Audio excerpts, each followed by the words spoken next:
তাদের মূল উদ্দেশ্য কি, তাদের এজেন্ডাটা কি? তারা কি শুধু গাজা চায়? তারা কি শুধু রাফাহ চায়? তারা কি শুধু প্যালেস্টাইন এবং আল আকসা চায়? এটাও ভুল ধারণা। তারা শুধুমাত্র এই এতটুকু অঞ্চল চায় না।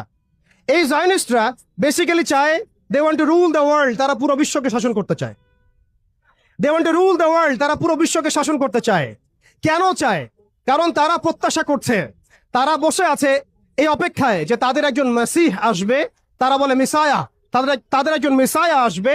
যেই মিসায়া যদি আসে তাহলে তারা বাইতুল মুকাদ্দাস থেকে আবারও পুরো বিশ্বকে শাসন করবে, ঠিক যেমন সুলাইমান এবং দাউদ আলাইহিস সালামের সময় তারা বিশ্বকে শাসন করত। এটা তাদের বিকৃত ধর্মগ্রন্থ তালমুদের মধ্যে লেখা আছে। এই এজেন্ডাকে বাস্তবায়ন করার জন্য তারা এগিয়ে যাচ্ছে এবং তারা এই মিসায়ার জন্য তাদের মঞ্চটাকে প্রস্তুত করছে।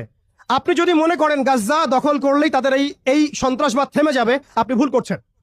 যতক্ষণ পর্যন্ত তারা বিশ্বকে নিয়ন্ত্রণ না করছে, বিশ্বকে শাসন না করছে, তারা ক্ষান্ত হবে না। এবং তাদের মূল রাজনৈতিক পটভূমি এবং ভৌগোলিক অবস্থানটা কি হবে সেটাও তারা মেনশন করেছে। তারা চায় পুরো হোলি ল্যান্ডটা দখল করতে। এখন আপনি প্রশ্ন করতে পারেন যে ভাই হোলি ল্যান্ডটা কি? উত্তর হচ্ছে, হোলি ল্যান্ড হচ্ছে সেই জায়গা ইরাকের ইউফ্রেটিস নদী থেকে শুরু করে মিশরের নীল নদ পর্যন্ত।